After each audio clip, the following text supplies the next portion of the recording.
Good morning. It's 10 a.m. on Friday, September 5th, 2025. Call this meeting of Wichita County Commissioners Court to order. First item this morning is a presentation from Corliss, Probst and Boyd PLLC on a potential way station. Would invite our folks from Corliss, Probst and Boyd to come forward and give us our presentation. Wonderful. Good morning. Good morning. Good morning, Judge Commissioners. I'm Blaine Boswell with Corliss, Probst and Boyd. A little presentation about a budgetary item for a potential way station in Wichita County. Just a little background about CPB. We were founded in 1922. We're over 100 years old. We have licensed surveyors and engineers in Texas and Oklahoma. Currently 24 total employees. Provide surveying, engineering for various individuals, franchises, municipalities, and private businesses all over Texas and Oklahoma. Quick overview of just some of our staff here. Devin Smith is a licensed engineer and surveyor with 30 years experience with a bachelor's and master's from Tech.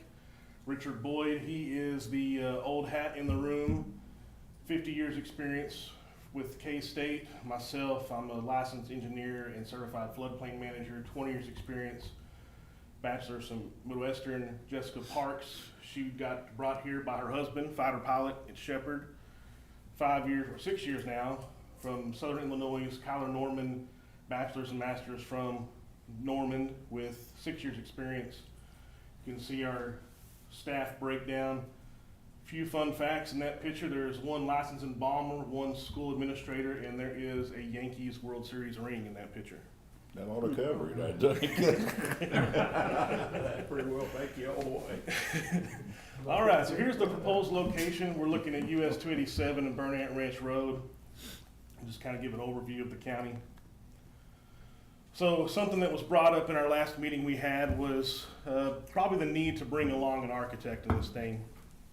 So I kind of wanted to break down what professionals are needed for what portions of the project there. So you can see with the civil engineering side of things, we're talking about infrastructure, drainage, paving, grading, the things that engineers are great at doing, and then the architect side is the things that are building and inside the building that a civil engineer like myself is not great in. So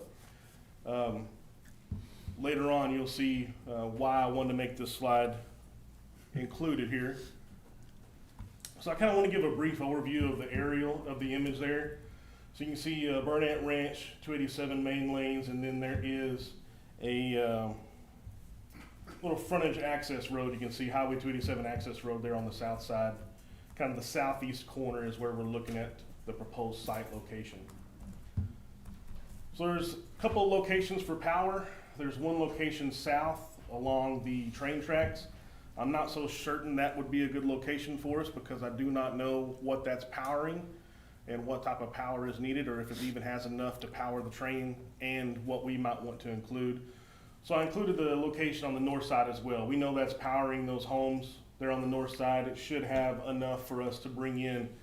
We're looking at like a 110 volt service to come across there. One of the challenges we might have to overcome is having to bore conduit under 287 because of TxDOT's requirements to get power to our site. So we're looking at water and sewer now. So along the same lines as the electricity, we have the Iowa Park line is on the north side of 287 there. Same situation, we'd be boring underneath 287 to our site. And then sewer for the site, we have nothing out there.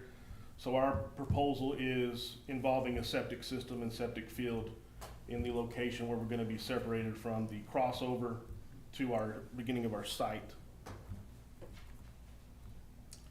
Drainage, there was an item mentioned with TxDOT with our previous meeting about concerns that we're not increasing any flows on their current system. Right now there are 3 reinforced concrete pipes under the frontage road. Everything appears to be draining south in that location. So that's another item we'll have to consider. So here is a rough site plan with some utilities and call outs. It's very busy. The gist of things is the hatched area is what we're looking at doing in 12-inch gravel with a geofabric kind of between them to help hold up to the weighting of the truck traffic as well as turning movements. Coming left to right, west to east there, we're going to have a scale house with parking and then some scales south of the scale house building. From there, the troopers would direct them to continue to the inspection bay or to continue on down the road.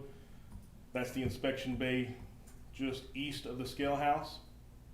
So you can kind of see where we're talking about bringing water and power across 287 and then the septic lines running out to the west to our proposed septic system.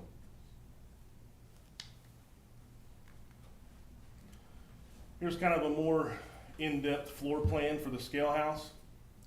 Meeting with DPS, they really wanted to separate a public and private area there. So on the right side is what we would consider the employee side of things. That would be kind of their little workspace and then a private bathroom for them. The left side, the work island and the countertops are where they might bring in these truckers, lay down log books, verify insurance, all those requirements they have. The top left would be an office for sergeant, lieutenant, whoever's on duty there, and then the middle would be a break room where they might be able to prep lunch or make some coffee. Why would you not put the office within the work area? Do they have to? I don't know if it's because of the bathroom layout, having the bathrooms beside each other, so you have a easier plumbing location. This is not final by any means. This is just conceptual, so it's something we could consider looking at. When we met with DPS, they didn't bring up that being an issue for them. Just seems odd. And then you can see the notes there. What we're planning on having installed is a mini split and a heater on a 110 volt.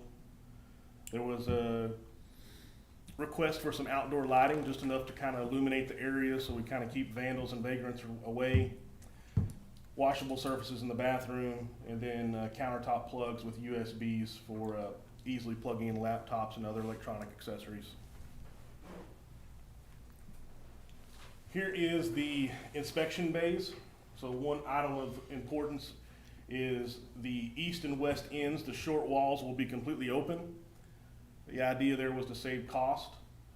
The process we would look at is including the correct structural steel for future enclosure if that was the game plan, to allow for roll-up doors.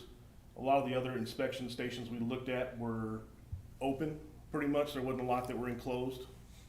So our thought process was with our prevailing south wind and then cold north wind, we would enclose the north and south end, keep the wind away from the troopers while they're doing inspections here. Another request by DPS was a bathroom for the employees there at the inspection bay, and then a hose bib, hazmat shower, an eye wash station, and then an air compressor. What we have here are some 4-inch bollards down the middle to separate. So there'll be two different bays. One will have an inspection pit on the south side, and at the end of it would be a sump. DPS officers wanted to do 5 feet to 5.5 feet depth. That way it gives them plenty of distance to be walking underneath without having to duck and be able to reach above without being too far away from the underside of those vehicles. This is a little bit more detail of that inspection pit. So in the top left there, just kind of the cross-section view, there was some concern brought up about wheel guards to keep those trucks from kind of veering into the pit, as well as if there was a hazmat spill, it might help prevent anything from coming down into the pit as well. And then another point that DPS wanted to include was some inspection lights on the side facing upward. So that way they have 2 free hands to be able to inspect these vehicles. You can see a detail for stairs, handrails. The biggest item here is that sump pit and pump that will be at the eastern end, help collect anything that does fall in the pit to be able to get pumped out. So here is the meat and taters. This is a rough cost estimate, and I wanted to shoot high. I know this is budgetary. We're talking, my understanding is fiscal year 27 is what we're kind of looking at, so a couple of years down the road. When we originally discussed, we talked about a modular build. So once we had our meeting, I got more information that it seems like we're looking at more of, we need to have an architect on board too, not just an engineer when we're talking about this. So I discussed with the local architect, Steve Wood with BYSP, to kind of get his ideas of what he thinks this might cost if we were going ground up build on these structures. So that is the conservative estimate is the way I'll put it. So included in there were some contingencies, 25% contingency, and then some estimated fees for engineering surveying, for architectural, for construction admin, and for materials testing. A few of the big items were the scale house building, and then the inspection bay building. That's a big building at 48 by 110. So a couple of items or thoughts I have is that if that's a big chunk of money to swallow right there. I understand that. But if there was a possibility to look at maybe phasing this to where it might be more palatable over a couple of years, for example, maybe in fiscal year 27, you look at doing the site plan and utilities, maybe the foundations, and then stagger that over fiscal year 28, and that's when you build the building and finish out. What would the build duration be on? What was that? What would the build duration be on this project? From notice to proceed, including design, survey, bidding, to doors open, if this was all together, I think you're around 2 years. About 2 years. And that does not include the office? This estimate does include. Does include it? Yes, sir. The scale house building, I think it's Okay. 325. So that could be programmed over a 3-year finance period. Correct.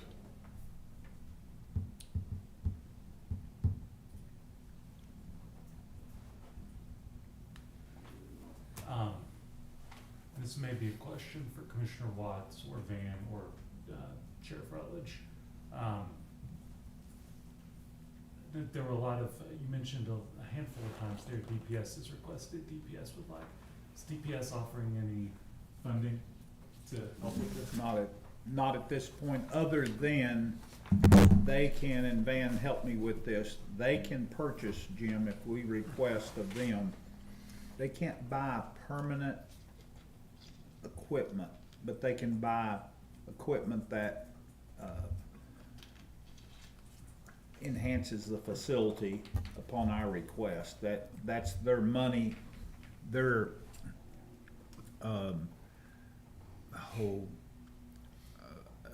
disability is to do something like purchase the if we wanted to put a modular office down, they couldn't really do that, but they can do everything inside the office Okay. that we needed. Couldn't do scales. They Are the scales on there?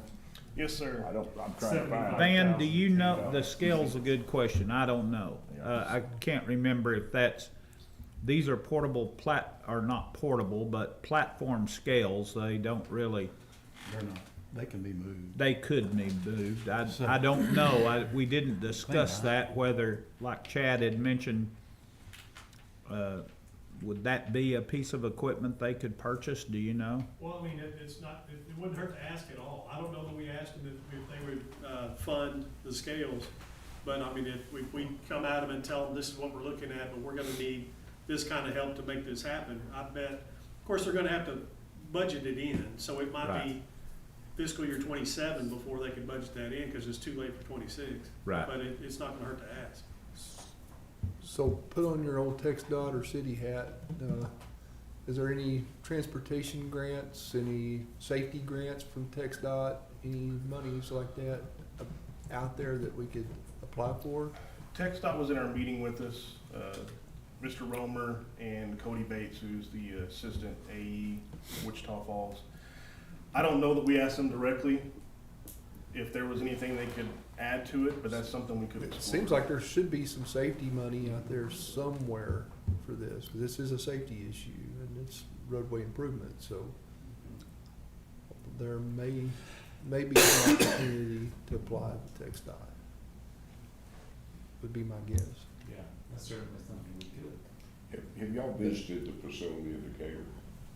I have not. I have. I should should've brought my pictures, I've got the pictures of it.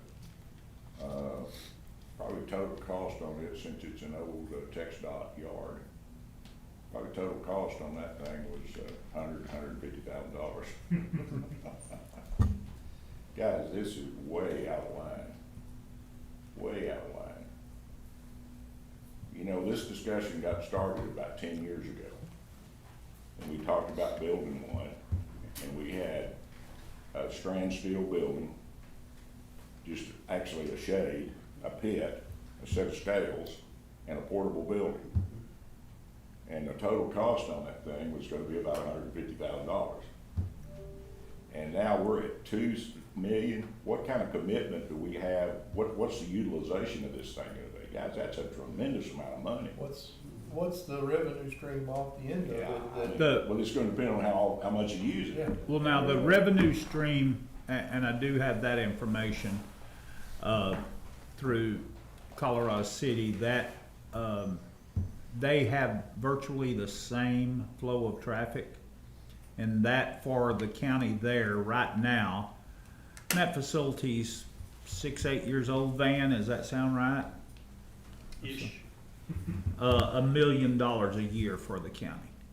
So, it has a strong Two-year revenue payback. stream, and there's some functions that they have not yet engaged in doing that are larger fine capacity, and I'm not sure why. They have right now one full-time civilian employed through DPS, which they spoke to us about that. They want to do that straight away by 2027, have a civilian in That there, would be a DPS employee, not a county. DPS employee, and then add a couple more. I didn't understand the term he used that wanted to be a second, he wanted to add a second something, which Jeff explained to me across the hallway, was expanding their ability to bring in some more weights and measures people, that frees them up to work the facility a lot more frequently. And so, Well, that's a big deal, because when Operation Lone Star was going on, that thing would've been closed, because there wasn't anybody to run it. Yeah. And if we'd have sat there the last 2 years and not operated, guys, that price looks real high. If you can get commitment to run it on a pretty regular basis, it'll cash flow pretty good, but if you don't, Can our weights officers operate out of Yeah, it? they can. they can. They can't. to a extent, They can. yeah. We can't do logs and things like that. We don't have to But do we can direct someone over Weights to be and weight safety, and safety. will, and- just that right. kind of stuff. And we'll explain what Greg mentioned to me. I'd not heard that.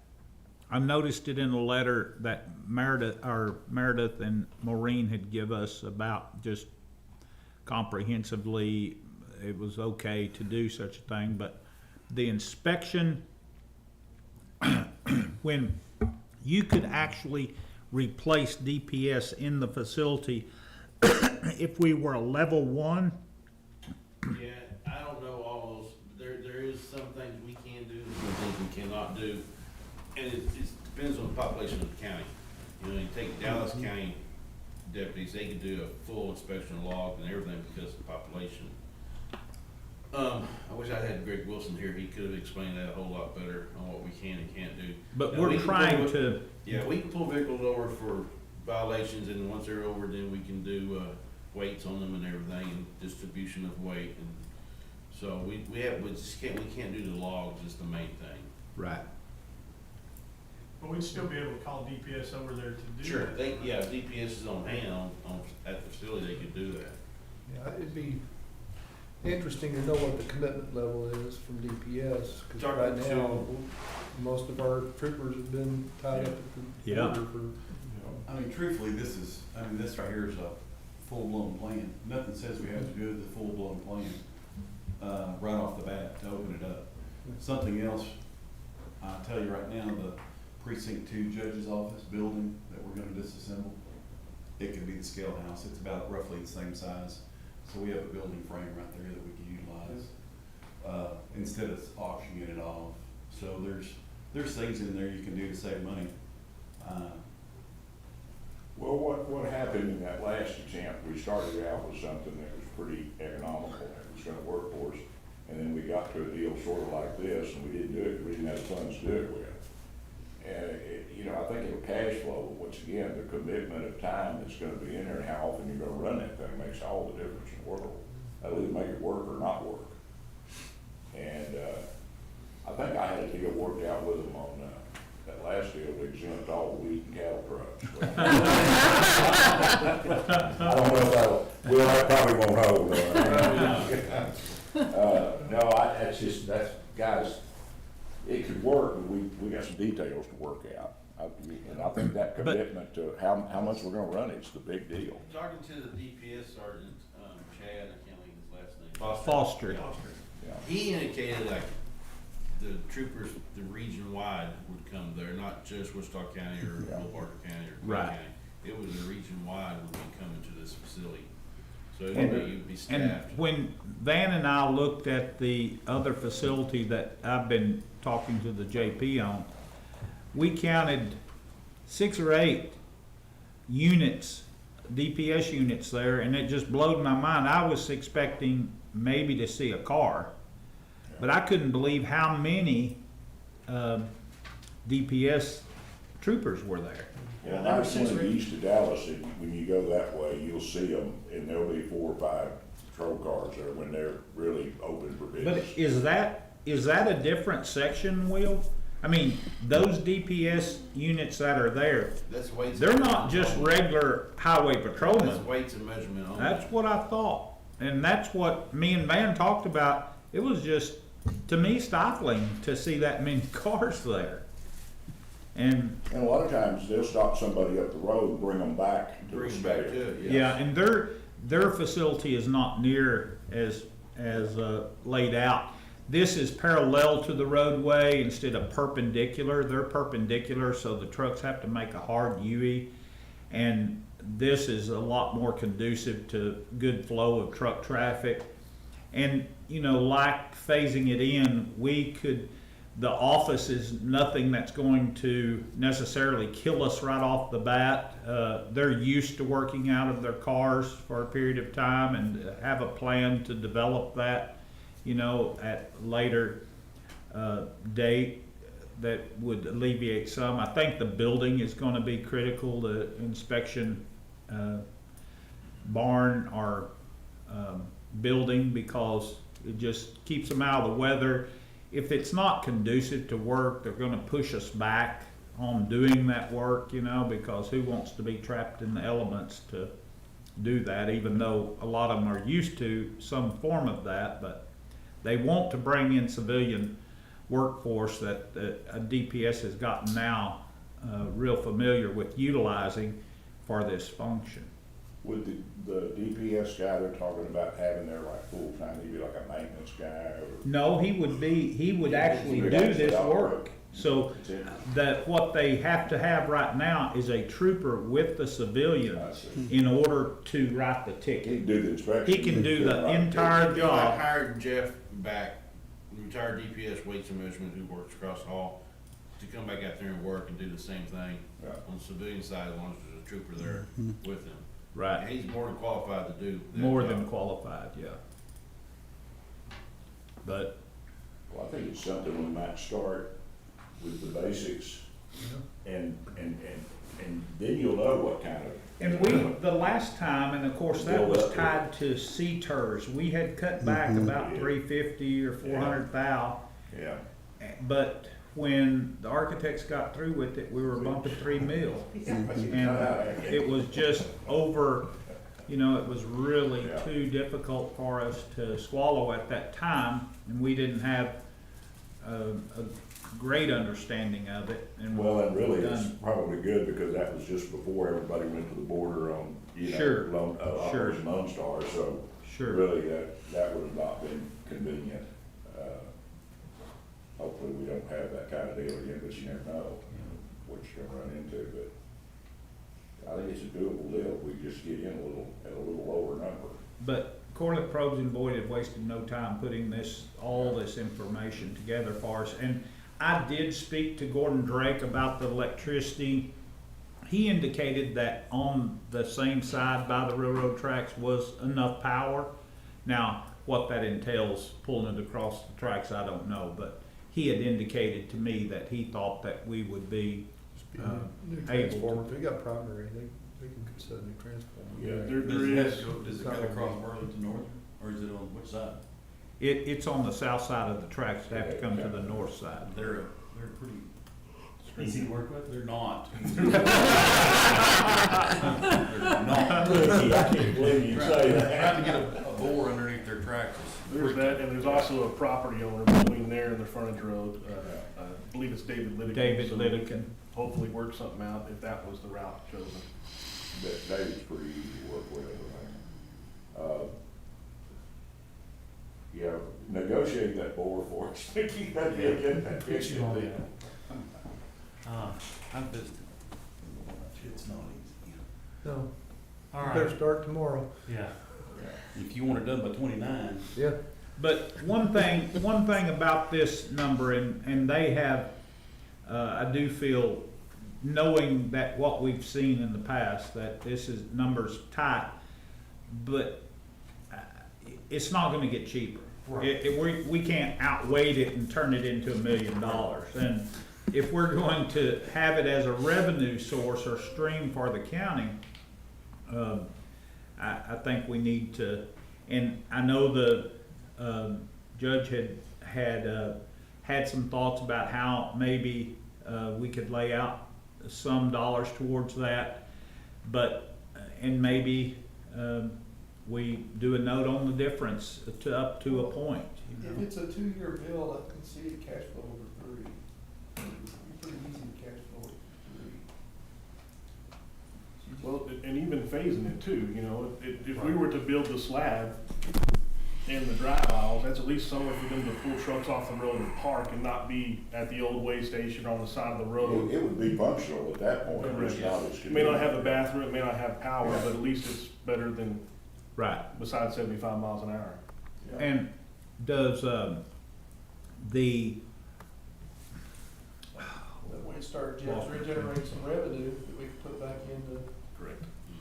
It's gonna take TxDOT some time to do the work they're gonna have to do for the access road portion in front and getting all of that. And Judge, I think what they're talking about is maybe in the very near future, right now, they're gonna rehab the existing southbound lanes on 287 where the shoulders are breaking down. But in the very near future, past that, they are going to put an entire new lane between 6 Mile Cutoff at Electra all the way back to Barnett. And at that point, they'd pull back in the old off ramp to this. There's a short off ramp now when it was redone, but back in the day, there was a longer ramp coming off. Yeah, right there. There you go, you can kind of see it there. What Commissioner Watts is talking about is that short ramp is what's installed now. That long ramp where it says Highway 287 access is really just a storage area. They have some old barricades and Right. materials. But when they realign that curve, the discussion was that will become the new off-ramp. That off-ramp in the middle, the short one would go away. Go away. They've got it set going all the way to Burn In Ranch Road. Yeah. It's already in their plan. Okay. Blaine, thank you for the presentation. I know that Commissioner Watts and Van and the Sheriff's Office and DPS have all met on this multiple times, with a lot of effort already made into it. And this at least lets all of us now know where the discussions are, so they're issuing some decisions. Looking at that budget deal, and that's fine, I didn't see the scale. Was that part of the scale house? 75. Tandem axle scale. Oh, I'm sorry, you're right, I was looking for scale. It was It's pretty 10 small, axle. so. Yeah, 75,000. But see now, just right there, Mickey, you were talking about scale house. That's a big chunk of money right there. I mean, that's one place you could probably do some real good as far as that budget is concerned.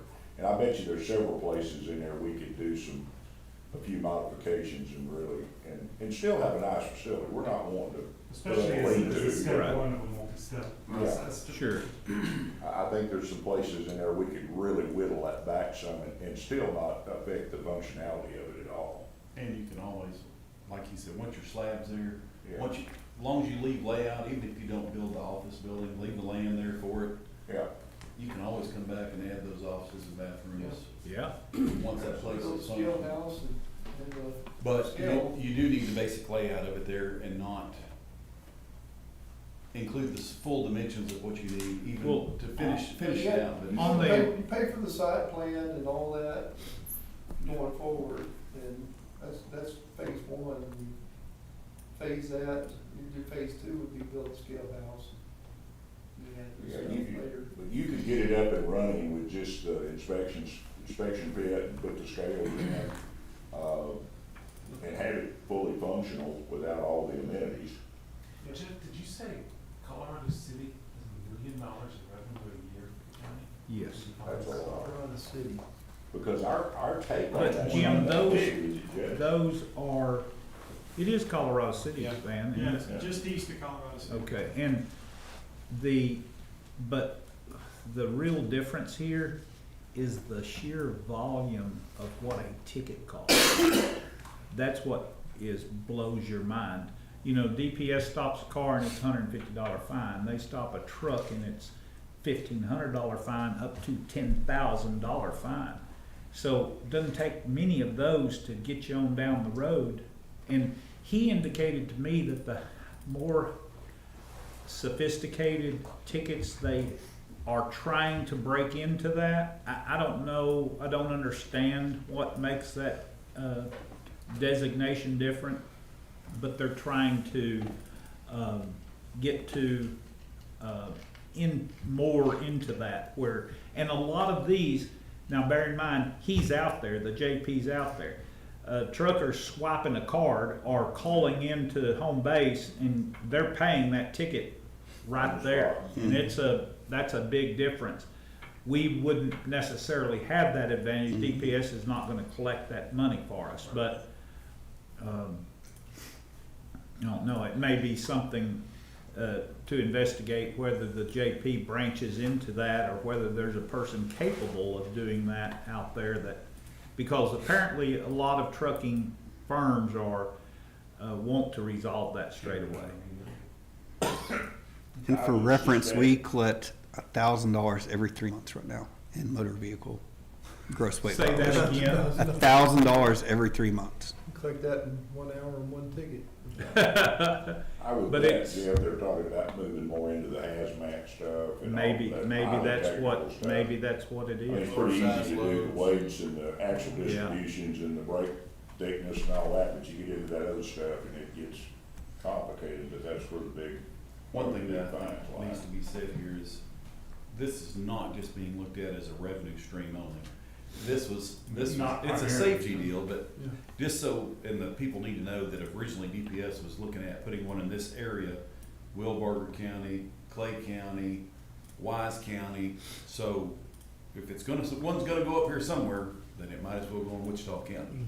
Well, see, I Clay County's operating that small one at the rest stop. At the rest stop. They've got a set of scales Yeah. there that they operate, and I've seen them, They're operating too. But I'm just saying, I do agree that I'm not usually for just DOT inspection and more tickets and more. That's not what it's about. But if we're gonna have one in this region, Yeah. I think Well, Wichita It also County gets needs the to trucks that don't need to be on the road off the road. Exactly. It is a safety issue. So, Well, I think besides just for that unsafe trucks, we're looking at trafficking issues too. You know, Yeah. Right. people and drugs and all that stuff that we need off the roads as well. Well, and TxDOT will tell you, probably the number one thing that is creating wear and tear on our highway system is overweight. They'll tell you that, and that's of course true that's why we're having so much trouble out on our county roads. Now, they're just not built for the traffic that's on them now. Well, But that it has is to the be- number one factor. has to be TxDOT funds involved in this somewhere, Mhm. because it's really saving their roadways more than. Yeah. Yeah. And, you know, both had indicated early up to Will and I that there was a potential of some ARPA money that they could put to the text dot as well as DPS, so we've not heard Too it. late They today. can't anymore, yeah. What are the nearest ones on 287 right now? Clay County's going to be The small scale? that small But they scale don't have there, and this. then It's Decatur, just and an then open Childress field. back It's the other just way. an open rest area, it's not a. Is the Childress one a building and full inspection station, or is it? I know there's an office there, Okay. but I don't know if the inspection area is any more than a roof. I'm not Do sure. they have a pit? I don't even know. I don't know. I've not been in there. Okay. I've looked at one in Decatur though, it's very functional. But The thing in Decatur's hard to get to though. It's off over there in that Yeah. yard and it's out of the way and Well, it's not. what they had indicated, and which is kind of mind-boggling to me, I would have never thought that till we started all this discussion, that our traffic is nearly identical to the traffic on I-20 now, out on Yeah, I 287. don't doubt it. I don't know. Unreal to me. I just wouldn't have Said assumed last that. night, coming back from Austin, it was just as busy on 287 as it was on Yeah. I-35. I do not doubt it. Okay. So, I'd see us building an open scale to start with and start seeing what the revenue stream is and then use the revenue stream to build it out. And look for help. Look for help from TxDOT. Grants. There's you got to know, be We don't know what's safety out money. there. Okay. Thanks, sir. Appreciate the time and conversation.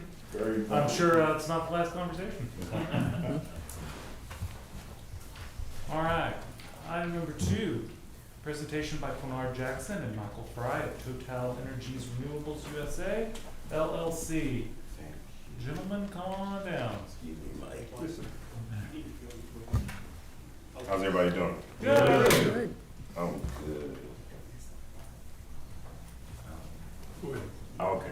Quinard, I've got a question for you. I Yes, saw a video yesterday. It mentioned 2 energy companies and one overseas, and one of them, Total, was the name. Okay.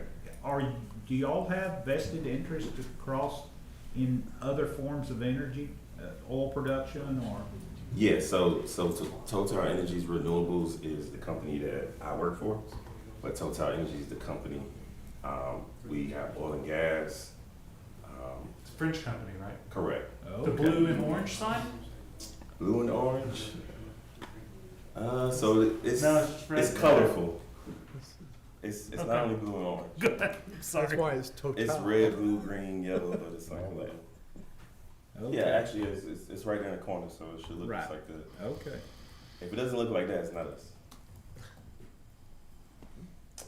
So my name is Quinard Jackson, and I have Mike Fry behind me. He's my tax consultant, and we're here to present Wichita Solar One.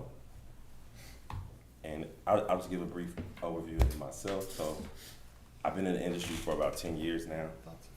I started with a company called Next Air Energy before I came over to Total Energies. So I'm very familiar with renewable energy and the process. So just to go into who we are, as you were asking, Total Energies, we're a global multi-energy company, and we're accelerating the energy transition in the U.S. We manage 33 gigawatts of solar, wind, and storage products. The company was founded in 1954. We have a U.S. footprint. We're in 30 plus states with utility scale solar, offshore wind, and battery storage. And some of our recent strategic acquisitions have been Clearway Energy and SAF batteries. And that is our logo. So if you don't see that, No, I went back and looked, and Okay. up until 2023, it was an orange and blue one, and that's what I was thinking. okay, so they switched. Yeah. Everybody's rebranding. Yeah, that's the name of the game, right? So, Total Energies right now, we want to be Texas focused. So, Texas is the key to our strategy with 4 gigawatts of renewable assets in operation or under construction. And if you look at the map, so if you look like right outside of Houston, we have several projects that are in execution, one that's actually operational. So the picture at the bottom, Brazoria Solar 1 is the one that is in operation right now. And the other three that are coming up, we have Myrtle Solar, Cottonwood, Bayou Solar, which is operational, and that is what, a 455 megawatt. And as you can see, it's 847,000 panels and 225 megawatts of storage. And I actually picked those two specific projects to kind of give you a synopsis of like what you'll see here for the Wichita Solar Farm, where the Danish Fields is 720 megawatts and 1.4 million panels. So just going directly into the Wichita 1 Solar Farm, just wanted to get right into it. So why I think we should receive an abatement, because it's gonna add tax revenue, definitely local construction hire, local maintenance support, mowing fences, should have been roads there added. I also noticed that we were talking about Burt Burnett Road. That's one of the specific roads that we wanna, upgrade. And Where's this at? so, Yeah, I was one of, Old Burnett Ranch Road. Burnett Ranch Road's right beside the lake. See the lake, Mark? correct. That's where that water's over our road, right Yeah. there where it comes to a point. So. this may be on your slide coming up. It's Are you is gonna, that Buffalo Lake? Buffalo Lake, Yes. yeah, it's Okay. more the north, I the- don't see any landmarks that I. and Well- the other white road to the west is going to be 2384, and then up top there is 1739 breaks You're- into, You're looking at the siding we were just looking at for our Correct, station. right, Matter yeah, of so- fact, it's the very Yeah. same place. The very same place, actually, we would go Very to the same next intersection or the next road, and that's where the Wichita 1 project would start. and it doesn't deal, Kennard, with so much the property down in the southeast corner as much as it does all the remaining property, right? So not at the moment it does. Oh, okay. Yeah, So so- there may be a possibility of Correct. doing it more, So okay. on this next, I well, was wondering if you were Everything gonna in the provide an red- overview on your Everything in the next. red dash lines is solar farm? correct. So that's what we plan to do for Wichita 1 Solar Farm. Just like Missouri 1, Missouri 2, we want to do it in phases. So we're talking to other people in the area, but Would you like for us to hold off on our questions till you? no. Well, no, I'm being serious because I think we jumped in because It's okay. we were assuming you were done, but I'm guessing No, you've got no. more that's actually providing what the project is? Yeah. Go ahead. No, we're not done. We're not close to being done. So just to go over, just again, the project overview, Wichita 1 Solar, developers Total Energies, we plan to do 625 megawatts. If you remember, Danish was 725 with 150 megawatt of BESS. And that'll be in Wichita County within the designated reinvestment zone, which we will show at the end, and then I can kind of explain with the questions. And we want to start construction Q1 2026. So coming up soon, and we plan for it to be operational Q4 2027.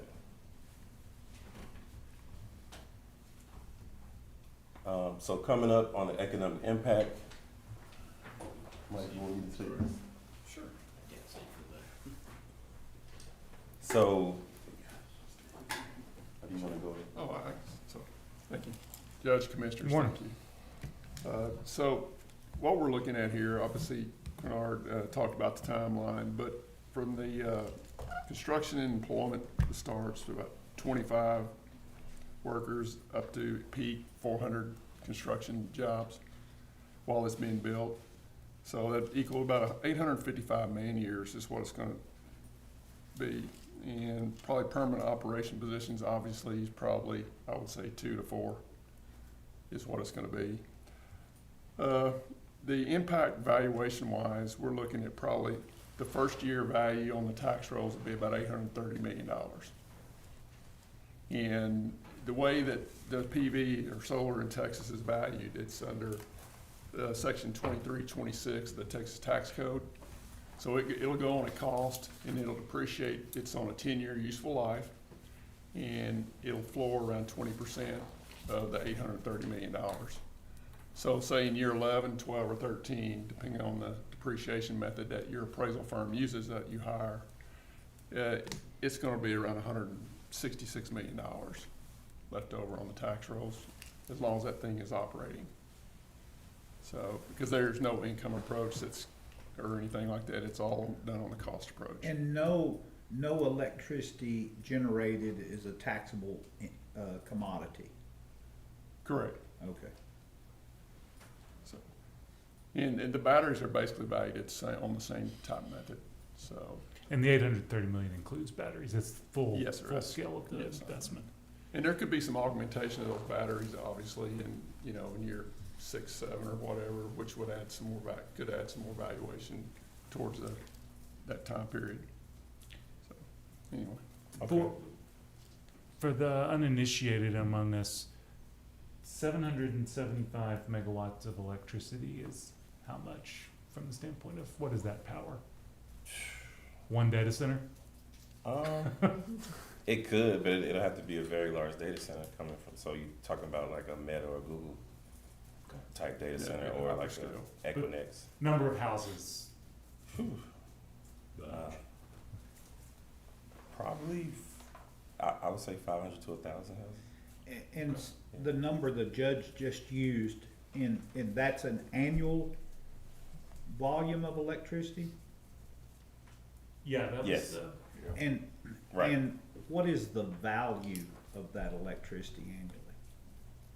So I mean, that If you value sold changes it at the because- wholesale market Right, price correct. today, what would it be worth? From a valuation standpoint, let's say on a wind farm, for example, they used a discounted cash flow analysis with the income in there, and I think the daily wholesale rate probably, it can vary depending in ERCOT, depending on what hub you're in, anywhere from maybe $18, $20 a megawatt to up to 30, 40. Now, there's obviously peak times and things like that, but a daily wholesale rate, I think these appraisal firms this last year used around $26, $27 a megawatt hour. And how many megawatts are you talking, Judge? What 775 being produced. 625 for PV Yeah. and the 150 megawatt for the battery. And so they'd be selling that amount of electricity at that rate every hour, 24/7. Oh, every hour. Yeah, sorry, your Yes. question of how much of Yes, that's that's the being capacity. produced Okay. Yeah, on yeah. a monthly Now, it's not basis. generating That's not 100% of the time. Right. obviously, Okay. but yes. nighttime. Well, that's where the batteries come in. Yeah. We got a bright moon. But your plan's produced for all, you're going on the grid with it, Yes. basically, okay. Still utilizing the batteries to sell at peaks. Yes, sir, definitely.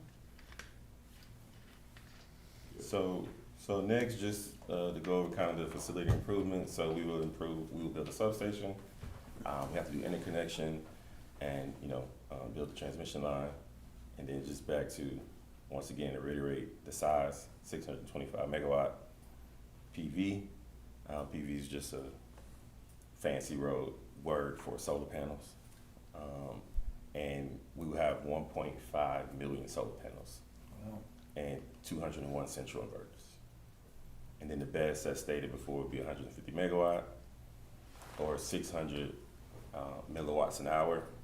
And then we also have to put in SCADA, and I'll kind of explain what SCADA is. SCADA is basically a remote system so our hub in Houston will be able to watch over the site 24 hours. So the two O&M people, if something happens, they'll be on call, like, hey, we're not getting any reading from this line of panels. Wake up, go figure out what's going on. So that's what SCADA is. And then transformers, inverters, and conditioning equipment. And then last but not least, roads, fencing, foundations, racking, and on the buildings. How many acres are we talking about? Do you know? Yeah, so it's just under 6,000 acres, so probably like, the exact number is 5870. Chunk of land.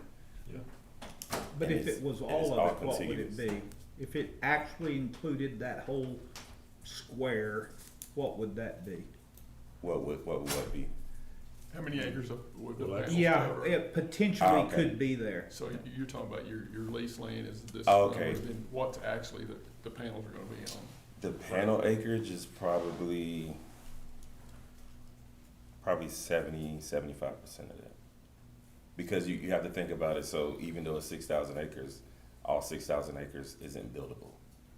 So some of the acreage is not buildable, then we gotta do setbacks, cause we have a Are you little ask- oil and gas activity. Are you asking that question, or are you asking if it's a multi-phase project? Yes. The second phase? Multi-phase. The second phase, I mean, you basically, No, here's this is the first one. 2384 Old Burnett Ranch Road here, and then you have a 287 down low and 1739 up top. Correct. Inside that square, the total acreage is, that one day you'd hope to develop the entire thing. How much acreage is that? You have that. No, I'll go back. Hold on. So again. So. So no, everything inside the white lines that indicate roadways. Right, so all this See the acreage little would be red deal, Wichita Jeff? County. Would be what? The red dotted Is deal. the one solar farm. So that doesn't include any expansion. Okay, so Wichita One is just one project, you call it one, and you got maybe another project somewhere Yeah, else that map would be. later. Yeah, that's Right. it. Well, yeah, that's I it. think that's where we're confused, I think. Okay, yeah, so I'll kind of go to that where we can. Okay. So this is just more of the estimated investment, and then Q1 26 construction to be completed Q2 27, operation Q4.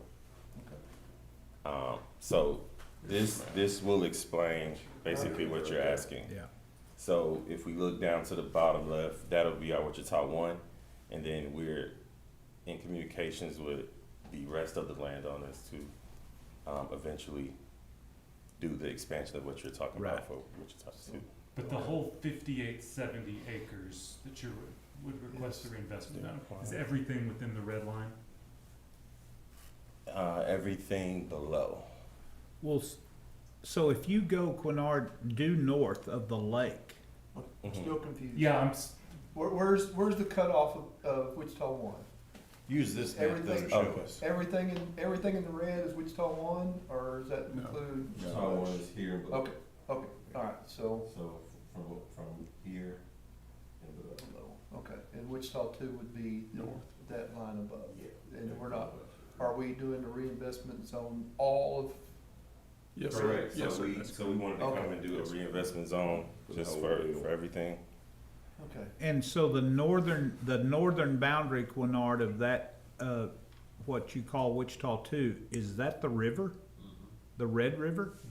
So it kind of goes to that, but we're some of those parcels we're definitely not going to sign up because we can't build in the river. But But- the dashed line at the top Yes, That's what is that the red. is. Okay. Yeah, that's it. Correct. Okay. Yeah. So we won't build in the river. So generally how that would work, we would do. You still have to sign up the parcel if you're going to do any part of the parcel, but then you do a lesson except to stay away from the certain acreage, and have a certain setback. See, that's 240, right? What's the, Right below what's Yeah. the east road, Yeah. Going across. what's the eastmost road that runs north and south there off of 240? It would In that have red to line. be, Well, that's east of Burnett Ranch, isn't it? Well, I'm trying Yeah. to think now where that- that's at. That looks like I can't remember. what yeah, the it'd be name is east now. of Burnett. Would that come all the way over to Johnson? 13 right there? No, Well, you're up there in, 368. that's up in precinct 2 area. yeah. But is that the Iowa Park School District north of Buffalo Lake? Yes, I believe so, yes, sir. Yes, it is. it is. Hmm. okay. I'm trying to get my bearing there. Okay, that road cuts back. What's the other, there's another highway through there, Jeff. 240. You would know, south of 240. You look here, Perry. Oh, in the middle. I'll think of it in a minute. It's Anyway. about Williamson Road up there to Yeah. the north. 2345. 2345, okay, I got you, you're right. And, I'm trying to remember, Burnett Ranch goes all the way to 2345, I'm not It goes sure. to, Prairie Cottage. Prairie Cottage, that's what I was trying to think of, okay. Yeah, Prairie Cottage picks that up. But see, that's getting back in over there toward John James's stuff. Yeah,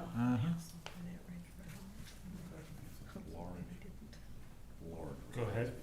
Oh, Harmony well, so Road, that was the, Barry. that was the last Okay. slide. So, So go back one slide if you will. Yes, sir. Everything within the red lines is 5,800 investment. acres. No, no. No, No. only that Wichita one. right. So the reinvestment zone is how big? Hold on.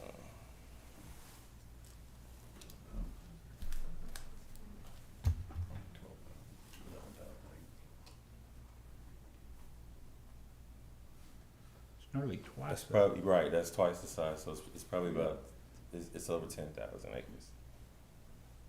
Do y'all have a 312 agreement on any, not 312, 313, agreement with school districts affected here on any of this parcel? Yes, there's a 313 on Wichita 1. Okay, on which one? Yes, sir. That's with Electra. Yes, sir, with the ISD, yes, sir.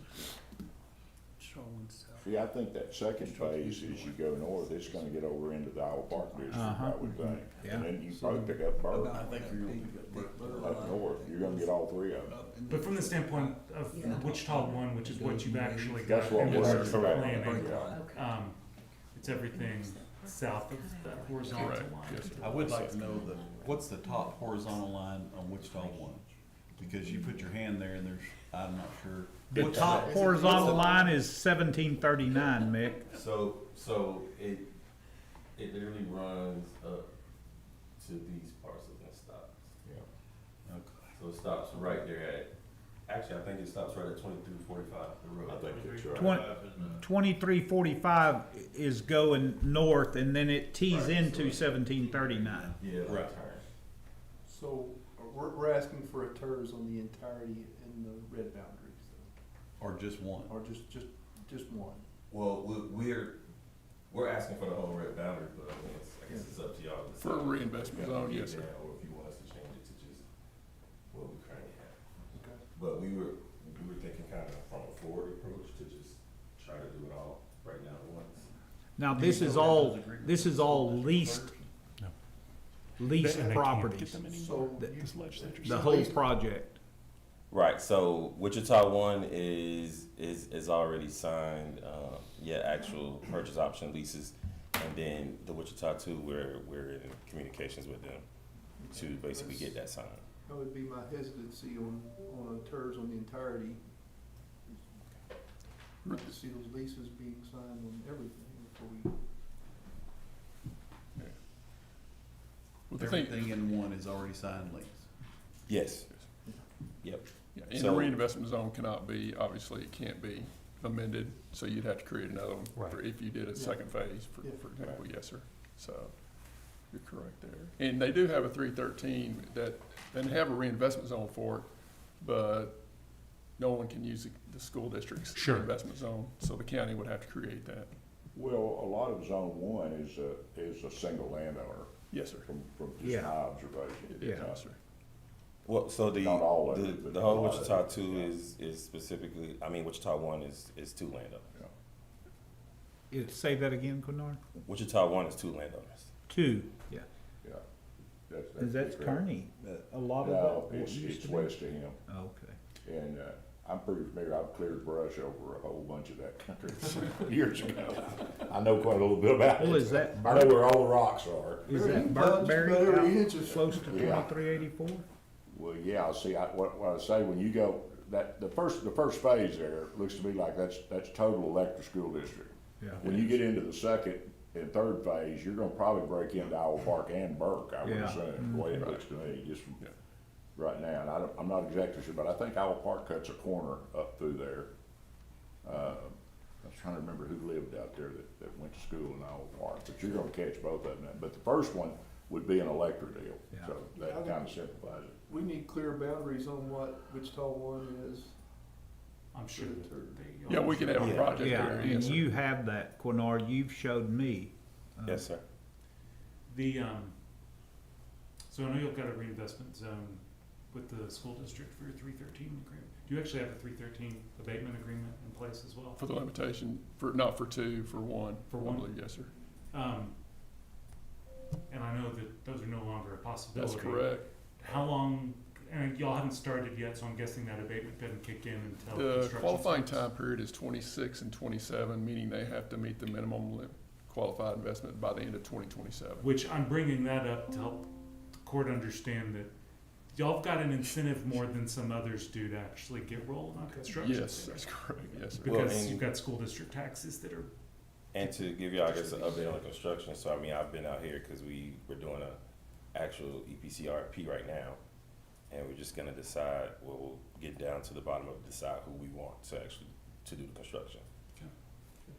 Okay, if we do a reinvestment zone, Judge, what is that actually doing? it is establishing an area that's making that eligible for the court to talk about abatement agreements. Then you negotiate the deal. So that was my Sorry, question. it's I our thought two- that was the procedure. Yeah. First step of our two-step process. In the reinvestment zone, what that does, that obviously, like the judge said, allows you to negotiate an abatement, but they're good for 5 years. Okay. And they do not, even if a reinvestment zone, if I own the land to the north, it doesn't make me committed Yeah. to sign any lease or anything else. It just allows for an abatement to be done. Allows for it. Yes, sir. And Well, that makes it simpler. what, I have a question. Yes, sir. So when you put the solar panel farms up, how are they fenced off or secured? Oh, I mean, so right, just as you said, with fences, we build So fences. it'd be like 6 foot privacy fence around it, not privacy, but chain link around Yeah. the property? Yeah, so we'll kind of determine the kind of fence, it could be, chain link or privacy, depending on whatever's needed specific for the area. Is some of it left barbed wire or not? Just a Uh, barbed wire fence? From what I've seen, You can if drive- if it's you a can drive shorter to fence, Childress and yes. see the solar panels, Yeah. it's Yeah. got barbed wire fence around it. Well, if it's a lower fence, they use the barbed wire. Right, If it's a taller fence, they do not, right. so. It just depends. Just depends. I think it'd make a difference if, you had road access or, or whether it was, there wouldn't be much problem if you don't have any access going to that point. In other words, there's no road along the so right Shepherd border. signed off on this, Yeah. Say that Yes. again. Shepherd Air Force Base, have they given it? their- Yes, so we have a letter from the DOD, saying that they signed up on Okay. it, and I can provide that. And Yeah, That's- I definitely wanna see. That doesn't directly answer your question. The clearinghouse has approved it and they're good. Okay. That can sometimes not mean that Shepherd has. But my feeling on this is gonna be the same with the proposed one north of Burke, Yeah. is that based on the materials the solar panels are now using, They're not, it doesn't Not affect in flight conflict. operations, and unlike wind farms, it doesn't affect radar and anything like that. Yep. 'Cause I'm assuming that's what you meant, the DoD clearinghouse. is that? Yeah, but so we actually contracted out a company to go and kind of go and contact the base because they are military people who know how to speak to them properly and get a fast answer. Okay. And specifically, they told us that was from the DOD and that it was cleared by the base. Okay. I'm sure they did, it's a glare.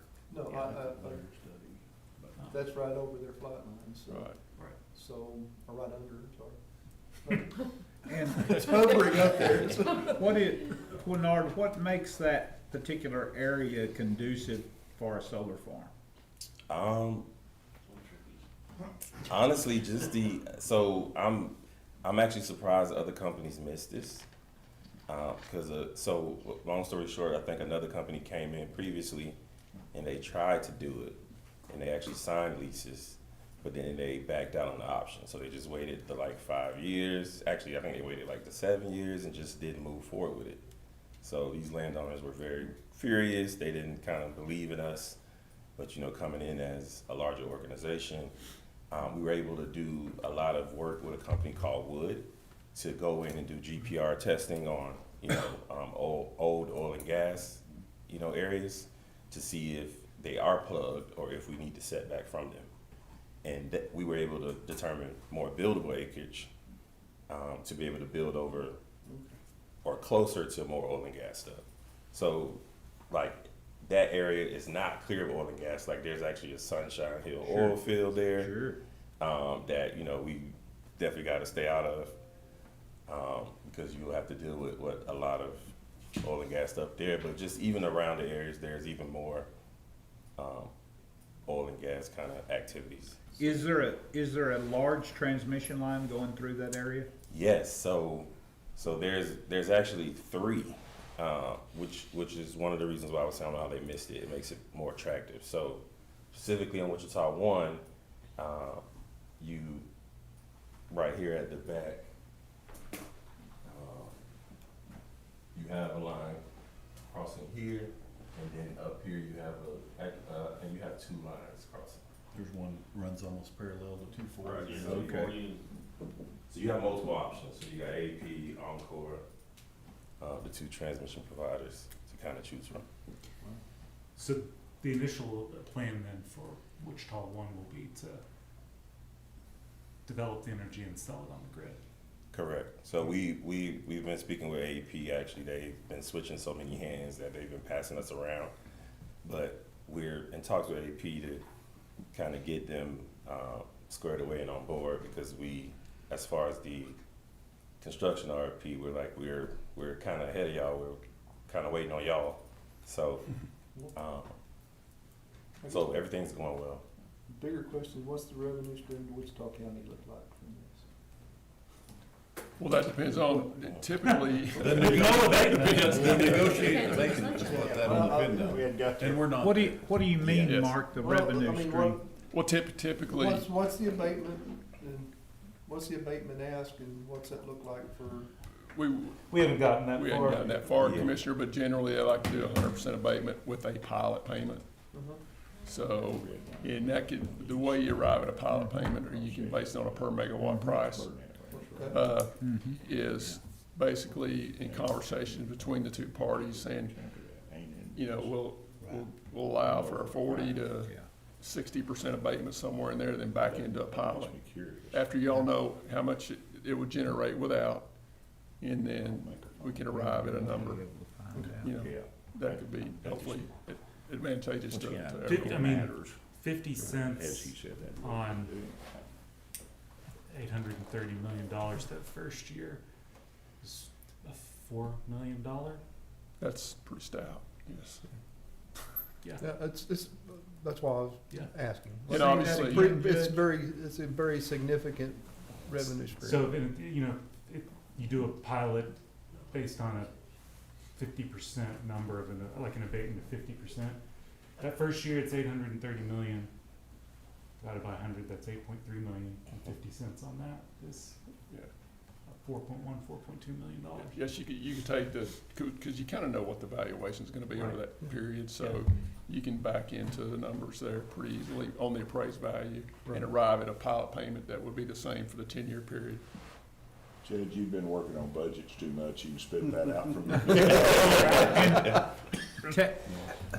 Who can do the calculation on the 5,800 initial acres in Wichita 1? Who can do what that change of taxable value on farmland looks like? Say that again? So all of that 5,800 for the most part is going to be under ag evaluation. See, that hadn't even been mentioned. That's a great point that you bring up. I mean, you're going to get market value taxes on that land, all that land. Yeah. So I can do that. I can provide that to you. You can Yes, provide sir. that. That's one of the, assuming the court does a reinvestment zone, when we start the abatement Right. negotiation process, that's one of the things that comes out. Yeah, 'cause it usually Can I have a picture of the map, or is that out of line? I'd just like to go drive it out. It's in So we the just bought our way application. station. Is it in there? I just wanna go look at some road stuff. I can send it to you. You want me to email it? And Morgan's got the PowerPoint. Oh, okay, that's Yeah. good. I would just wonder if Total would have a tax abatement to build a way station right there at the bottom. Now you're thinking, oh, there you go, great, that'll help. I just want If to drive if some we do roads. that, you gotta name it after us. Okay. I can go up there, Railway station. Total Center. I can go up there and drive the Name it roads after in an hour and I'll know. That might be negative say that, but publicity because that's we're writing not- tickets there. Hey, You say that, Jeff, but that's not really out of line with No. a lot of the proposed AI centers and data centers that are doing community investment money Yeah. into that. In into Total the- would too, even with this, I know that they Yeah. would be a great neighbor, but I was gonna mention that also, what follows these, once you have this in place, something like this, data centers. Yeah. Yeah. I mean, and we're looking at that across the county You're talking right about now. billions And I'm there. sure y'all know that. There's a lot Yeah, of activity I've- right now in sure. Wichita I County. met with Ron Kitchens. Yeah. Actually, I got Yeah. lunch with him today, so. Yeah.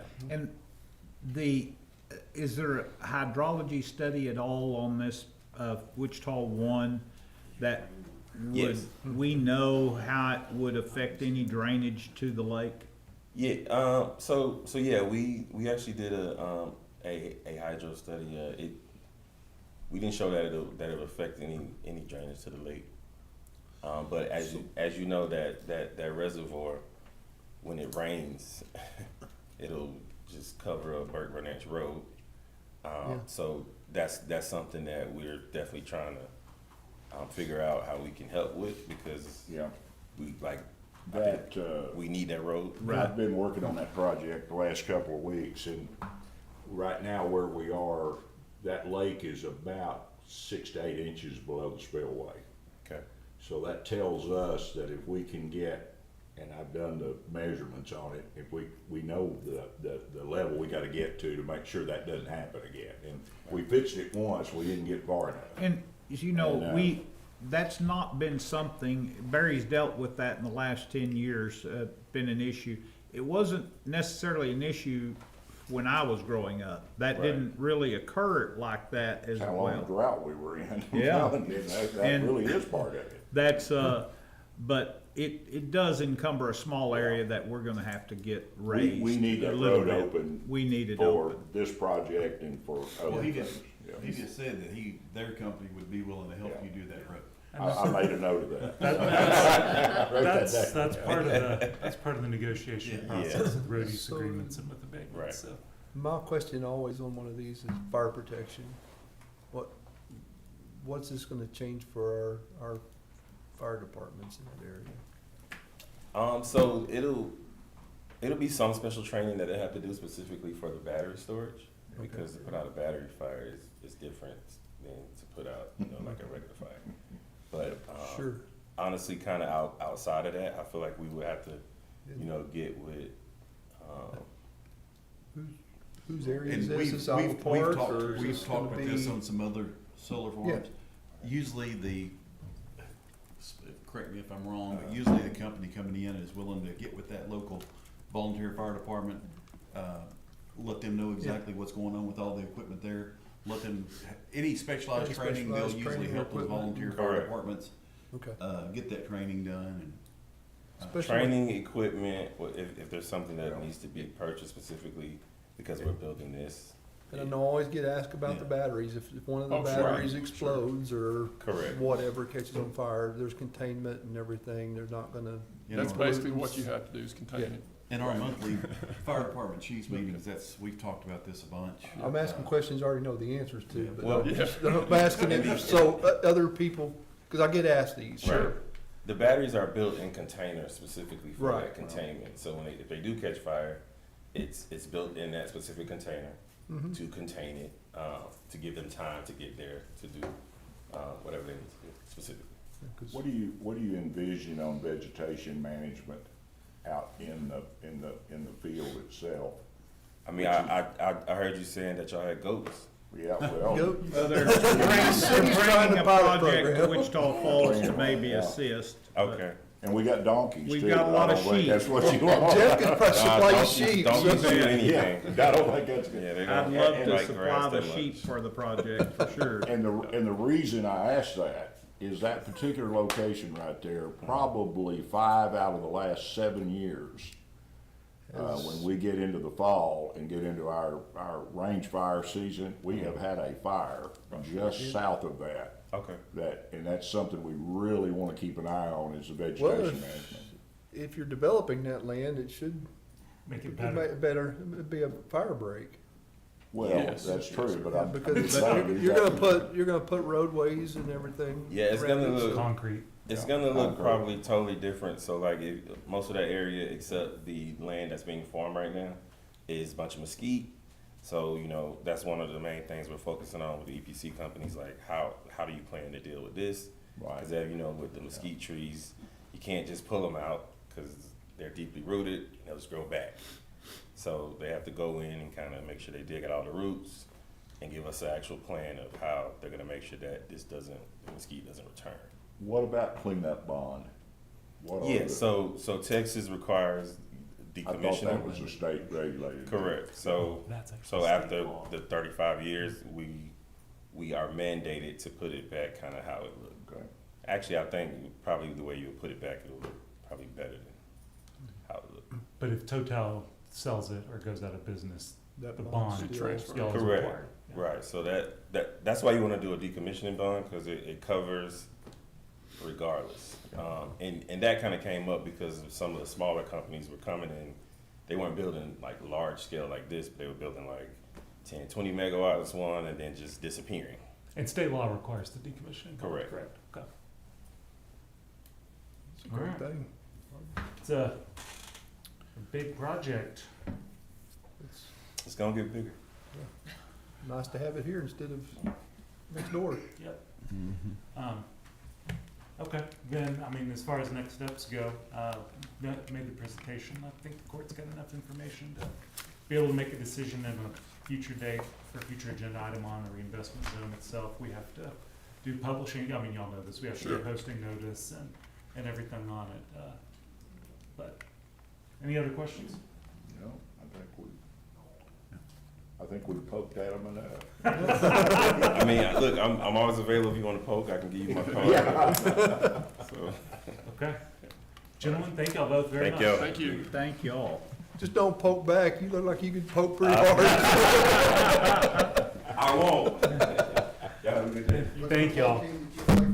I play college basketball. I was gonna say, you didn't play for the Cowboys last night, did you? No. You probably could have. Thank you. Thank y'all. Thank you. All right, item number 3, presentation by Rod Teakin. Rod Teakin on the Alamo Letter Project. Did I get your name right? Rod Teakin, Justice. Teakin, all right. You had a 50% shot. See, now you get our Titan. Things. And if you're German, if you're German, you know that. The first vowel is silent, Okay. Oh. Okay. every time. Well, Mr. Teakin, Okay. welcome. Thank you. Mine probably won't be as detailed as these last two, but I think we can get this project done for at least half of what that waste is. Where are you from, Mr. Teakin? Right now here in Wichita Falls. Okay. Born originally and grew up in Gonzales, Texas, Okay. Little connection to Texas history. which Why? is the reason I think I got involved in the little history of this thing. I was down at a dove hunt down in Uvalde with 6 or 8 guys, and one of the guys was involved in this Alamo. Did y'all get all the pictures? It was put in the packet, Okay. but I'm not sure that everyone saw them, so. It's So really, anyways, this guy, we were sitting around having a cold beverage after the hunt, and he brought this up, this Alamo Letter Society, which basically Colonel Travis sent out a letter from the Alamo out and said, hey, we need help. Can anybody show up? Because this is very important. And let's see, let me hand this to you, y'all can look at it. This is what a plaque would look like. I mean, that is the I've plaque. got it pulled up so y'all can. But he was telling me they're trying to get these plaques put in every courthouse, 254 counties. And, Actual letter. Yeah. so he was telling me about, I said, well, that sounds kind of interesting. I might be interested in that. And so I asked Taylor, who was talking to me about this, and I said, all right, yeah, I'm familiar with the letter Travis sent out. Who responded to the letter? Anybody know? Who sent reinforcements to the Alamo? Sam Houston? No. No. 32 men from Gonzales. Oh, wow. Only ones that answered the call. I said, I'll do Gonzales and I'll do Wichita County. I said, the first county should be Gonzales. Yeah. How hard is that? So I'll be working with my brother on that, who still lives in Gonzales. Actually, Gonzales ought to be exempt, they already did their part. And here's just some other stuff if y'all didn't see that. But yeah, what I'm trying to do is get authorization from the court to put this plaque somewhere on the courthouse grounds, inside the courthouse. We can discuss that later, but before I started my fundraising efforts, You wanna get permission I want to before get you raise permission the funds. before I start going out raising money to put the plaque up. And it's not a very big expense. It's like $4,000, maybe 45, once you get the pole or the rock or however you want it done, and we can discuss that later.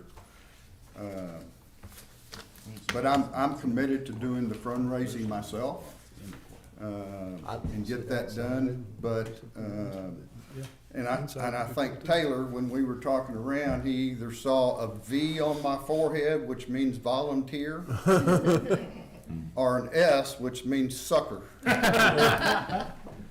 So, And I think I saw, you had a endorsement letter from Lieutenant Governor Patrick, is that correct? yes, To the company's and, the project? yeah, and I think, Governor Abbott, no, the Alamo Letter Society presented the governor, with a commendation from the Alamo Letter Society in that. So I think the governor is in on this thing.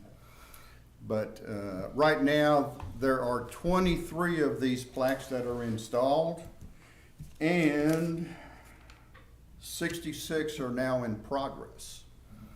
So we're gradually getting this done. And as you know, as far as fundraising goes, you know, a gentleman much wiser than myself always said in fundraising, if you don't ask, the answer is always no.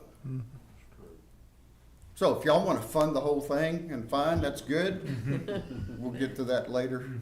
But all I'm asking for now is if you'll take a look at this, and if you're interested in putting a plaque somewhere, either on a rock, on a pole. I went out and looked at some of those. I like the ways you have some of your poles, your plaques mounted on poles. That's very good.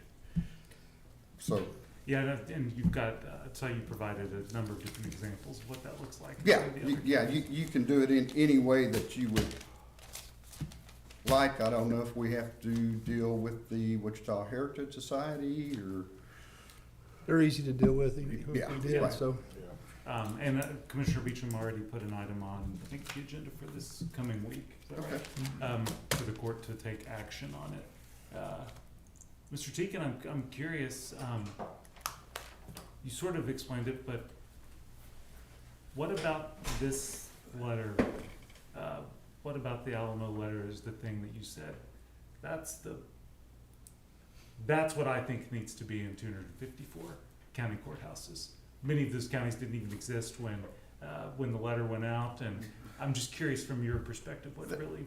Well, they're trying to get that out so the people in Texas who are Texans, and now there are people from everywhere. They don't know anything about that, except if they go to the Alamo. And, it's a big tourist attraction in San Antonio. But it's in one place. And this letter is memorialized on a plaque at the Alamo.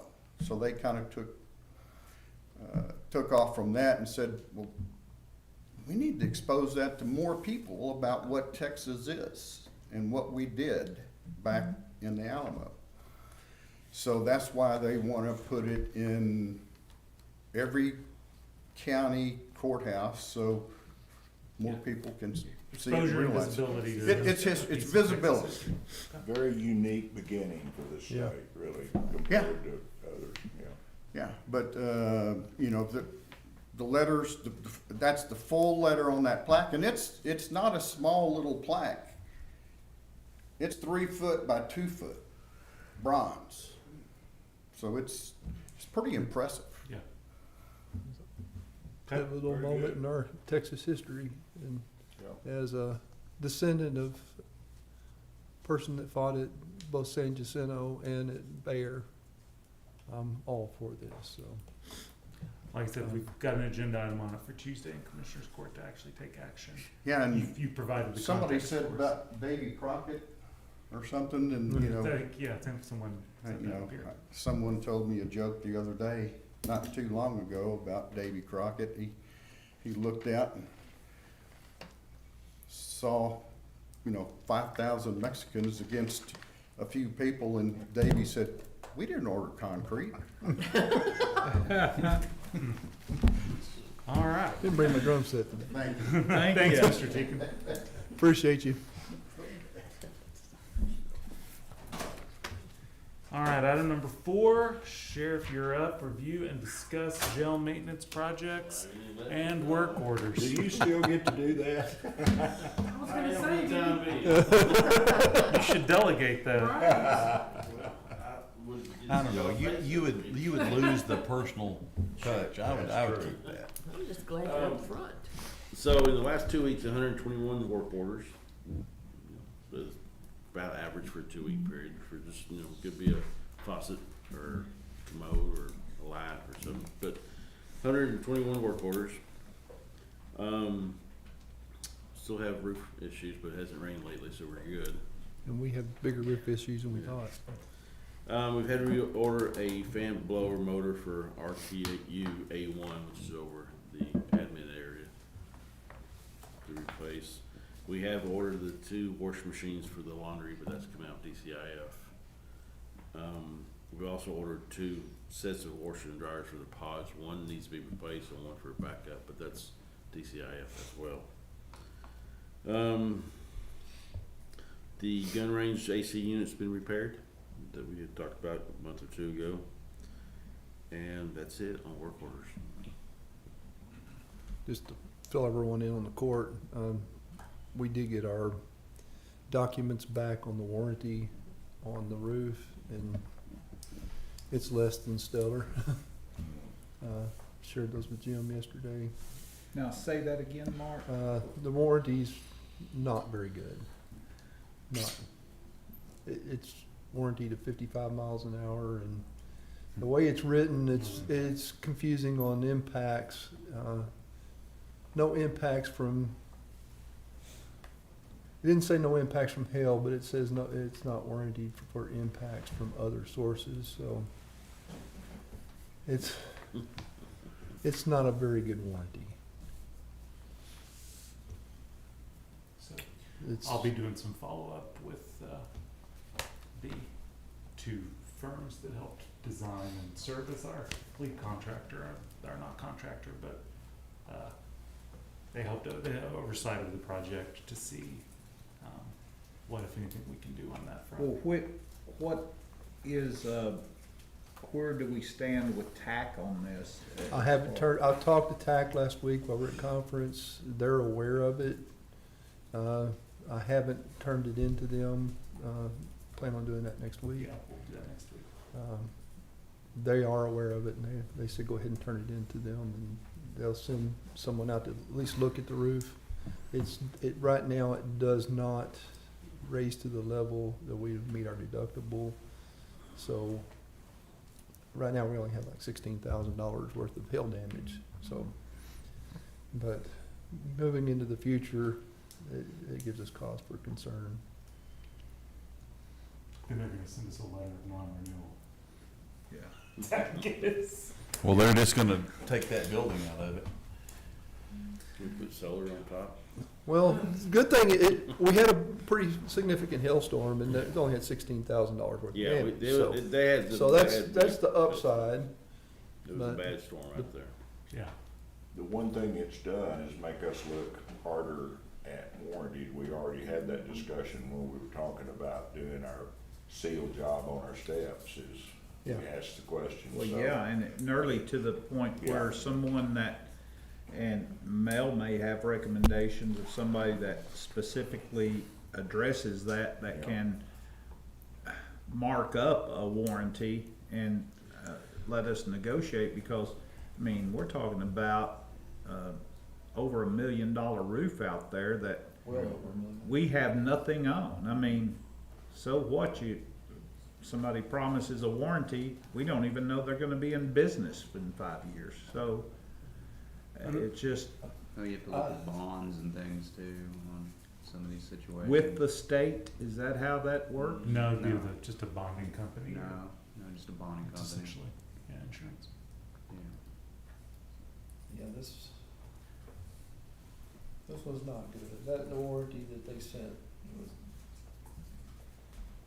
it's not good at all. 55-mile-an-hour wind and no hail around here is, Yeah, and probably not ideal. And I don't know who would have, I don't know at what level that should have been caught. Yeah, that's not well, something that's, that. that was that's what I'm specified by looking HOK. And, We get 55-mile-an-hour Yeah. normal windy Well, day. but you would figure Thunderstorm. the warranty is the warranty Yeah, that yeah. the company proposes and puts together, and that's willing to But- accept. the design firm, HOK, should have designed the facility for our location, our window location, et cetera. So there are building standards. Well, but, you know, there was incentive, was there not, for HOK and construction to do least cost, deals, so it's to their Well- advantage to cut the money down on, buy a cheaper roof and we'll keep Right, the money. that You was- allocated $2 million and we spent $1 million, so we I don't get $1 remember any million. VC stuff on the roofs though. No, we didn't have any value engineering on the roof. B, I mean, So it's just not, I was really taken aback when I read the warranty.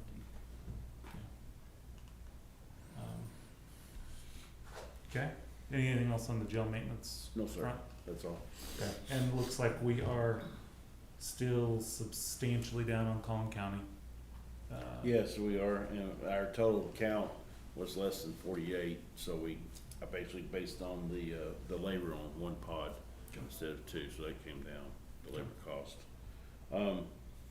We're still riding at 600, so we can't really take anybody from marshals or federal.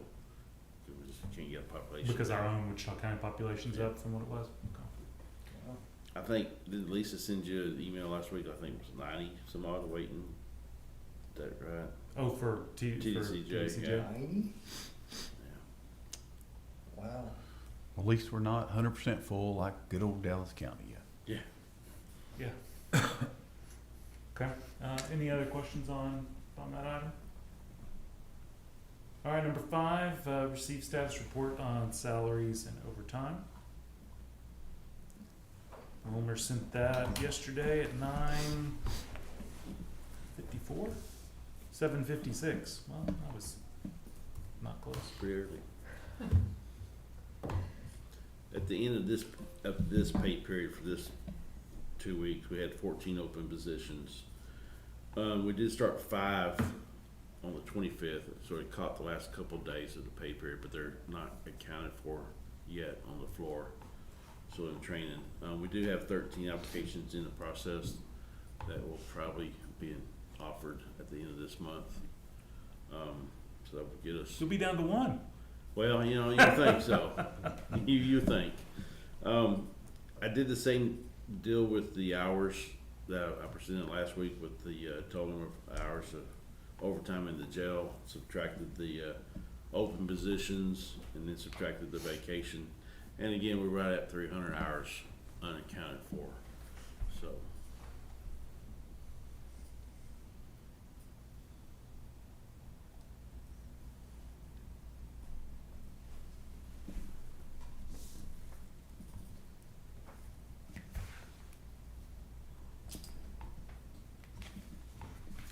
Courthouse security was up some this week, a little bit because of the trial, but I did pull several of them to help us with hotter than hell and try to flex them off when we could flex them off, but couldn't flex it all off. What was going on at the courthouse last night after our tax hearing? Impact victim statements. That's, I don't know, that's once a month or twice a month? It's once a quarter. Once a quarter, okay. Yeah. So then we had security for that. And we're probably gonna use some security overtime in the security As we did it, project, yeah. so. We'll try to bring someone in early and let them go early, and then someone will come in a little bit later and go later. It just depends on what all's going on with the courts. Cause they're gonna operate from 7 to 7. Yeah. That's just gonna require some active management here, for, especially days where either not doing much court side, where you can maybe flex a couple folks off. I think that's what you said, Yeah. y'all are planning on doing that.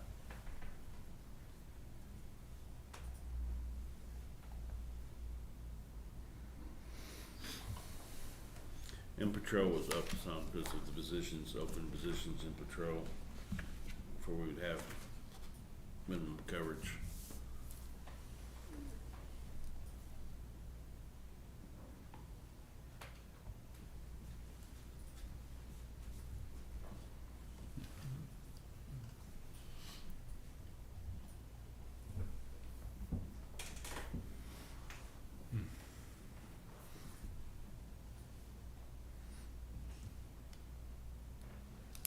Now just let me know when you're good on that front.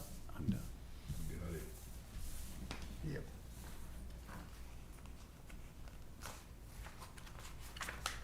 That was everybody. I think Jeff's spoken. Oh, you're good? Good. Okay. All right, let's go to number 6, review and discuss regular bills. I wish they would last. Margaret sent that out at 9:40 yesterday. Maybe that's where I got the 9 from. You will see that the payment for the debt is on this list. Yeah, it always jars me when that one comes through, because my office receives it for some reason. 2.6, huh?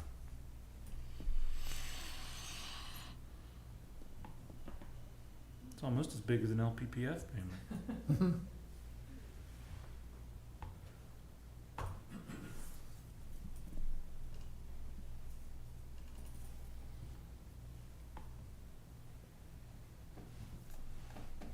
While y'all are looking at bills, can I just say, I don't know if I think everybody knows, but Matt worked long and hard on our TWC bill that was years and years and years past due. He went back so far to find those cases and argue with them, and we have a 0 balance.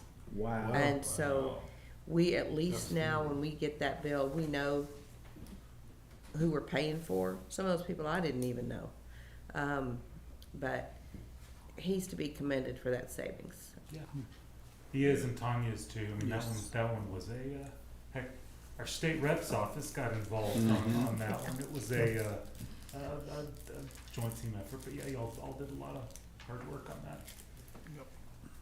So now, if any further mess ups are on y'all. It's all right. All I can say is I don't lose. So we will stay 0. Margaret, Y'all haven't lost. this come up yesterday we were visiting about insurance at the jail. When we have in general, general report here of expenses, and sometimes we see United Regional, and I may have 10 bills from United Regional. Some of those could be individuals in the jail. Some of them could be individuals that have went through Correct. indigent.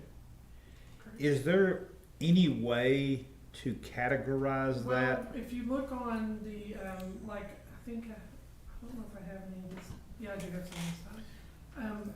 Underneath them, it will say the line will be 100, it'll say 642 if it's an indigent healthcare client, it'll say 100, 561 if it's a jail client. And are you able to, could you go back in from January 1st of this year forward and see how much money was spent outside agencies for jail people? For outside agencies? Well, whether it be cardiac services, your analysis, or hospital, or could you do that? Everything that we pay for, like when we pay indigent healthcare, I have a line that's just to go see the doctor. I have a line for staying in the hospital, but when we pay from the jail, we have one line called other medical. So I could run you a report for the entire year from that line and show you everything that was on, but it's gonna have everybody, it's not gonna have United Regional, it's gonna have Wichita Falls Cardiac. That's fine. I'd just like to see a dollar amount associated with What that. we're actually spending across the board on jail medical. Yeah, yeah. Sure. Because it's part of, we Sure. may pay insurance of this, but we don't see this money over Sure. here. No problem, I can do that. It's $95,775 so far this year. So far this year, 95,000. You already know, look at you, he already knows. That was just from memory. Yeah, that's right. It's right here. No, How it's just much been less moving. is that now that we're finding out some of our inmates have insurance? I have to, if I'm being honest with you. It will be significant. Yeah, it's gonna be. I don't, right now it's not. If I'm being honest with you, I've found very few that we actually get bills for that actually occurs with. I've maybe sent 3 bills back to a provider saying, please file their insurance. Okay. So, I mean, I'm sure it'll catch up and it will, but just at this moment, I've not seen a lot of it working it. But what Adriana and Victoria are catching is. Yeah, they're catching a ton. Mm-hmm. But, there is one, person who got dialysis, and he got a lot of dialysis.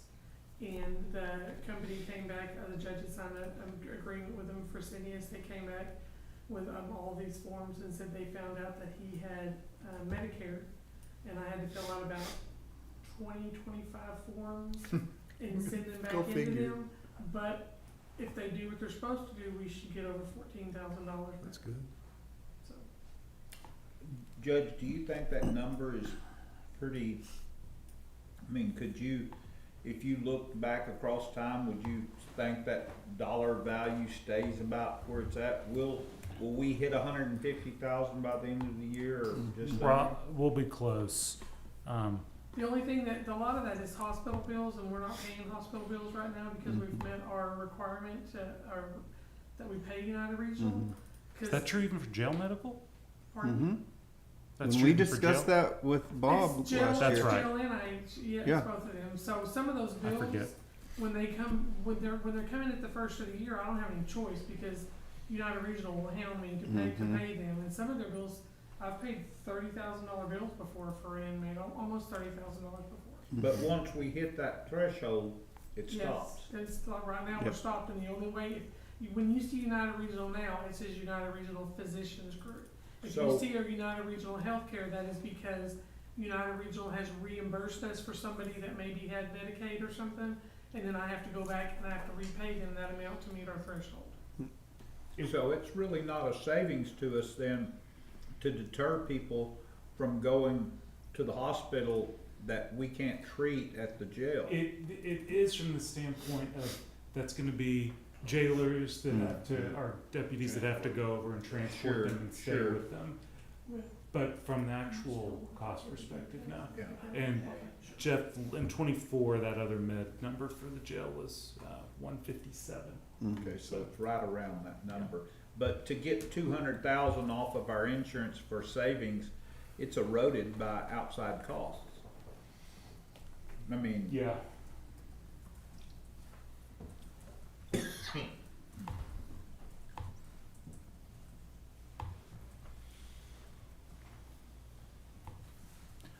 I assumed that was the answer to your question a while ago. I don't know for sure. The ARPA for Corlett, Probst and Boyd, was that for the water project? Yes, sir. Yes. mhm. If any of y'all still want that, so you can have the individual, places that they go to, I'm gonna get it for the sheriff, so if y'all want it, just let me know. I'll let you know.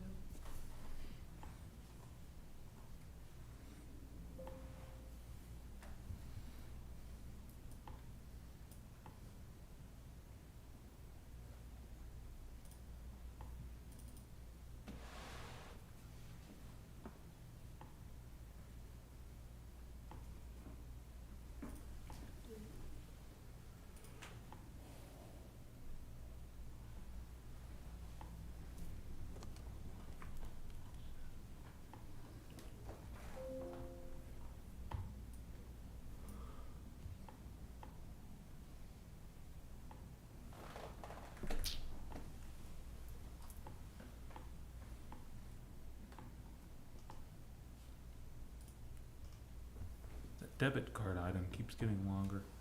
Yeah, wait till we get the P-cards.